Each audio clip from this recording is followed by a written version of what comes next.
Hmm.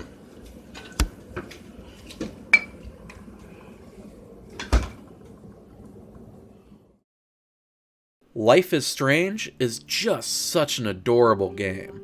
I don't mean that in a belittling way. It's a frank and brutal look into high school life, with some genuinely creepy and unsettling characters and events. Even though there's not a whole lot of blood or gore, it definitely earns its mature rating. It'll also absolutely rip your heart to shreds. I'm not afraid to say that I was almost in tears at certain moments. But it's hard to get that sense at first. It feels like an innocent indie movie with its soft rock soundtrack and endearing writing. That's part of the reason why it's so effective.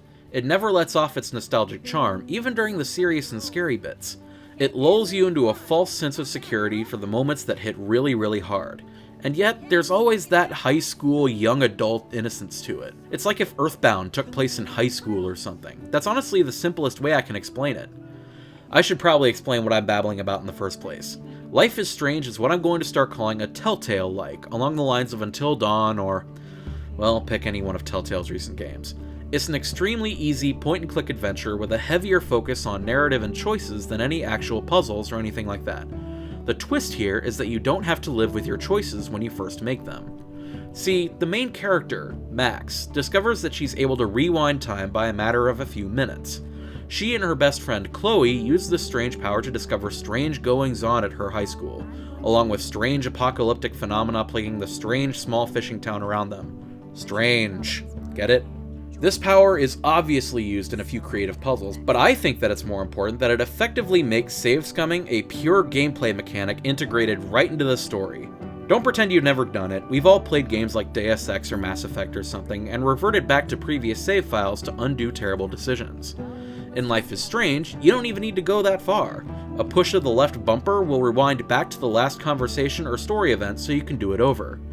This radically changes the way the story is told, as characters start to see Max as a sort of psychic superhero, or at least the ones who know about her power.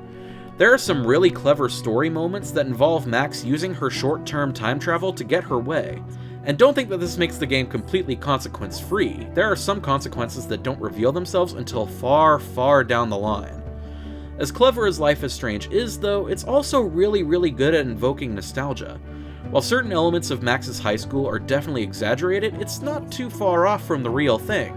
Or at least what we remember as the real thing. There's the one kid who always seems a little bit off-kilter, there's the punk who always rebels for rebellion's sake, there's the smug and cool teacher with some hidden depths, there's the security guard who goes way too far but always means well. We've all been to this high school, and when serious or funny things happen to these characters, we sympathize with them. This game has a lot of very emotional highs and lows, just like high school, and even the bullies aren't entirely unsympathetic. It doesn't hurt that Max herself is just so lovable. She always has a humorous little quip, and just enough of her jokes fall flat to make her endearing. Good evening, Doctor Who. Sorry. Actually, now that I think about it, that's kinda what makes this game so great as a whole. The fact that it's not entirely perfect. There are a lot of plot threads left dangling in the open. Lip syncing is a mess, and man, the ending suffers from Mass Effect 3 syndrome big time. But Life is Strange gets so much other stuff right that those mistakes are not only ignorable, but also kind of enhance the experience in a way. To say that it's endearing in a deceptive way is kinda wrong, because it pervades the entire experience.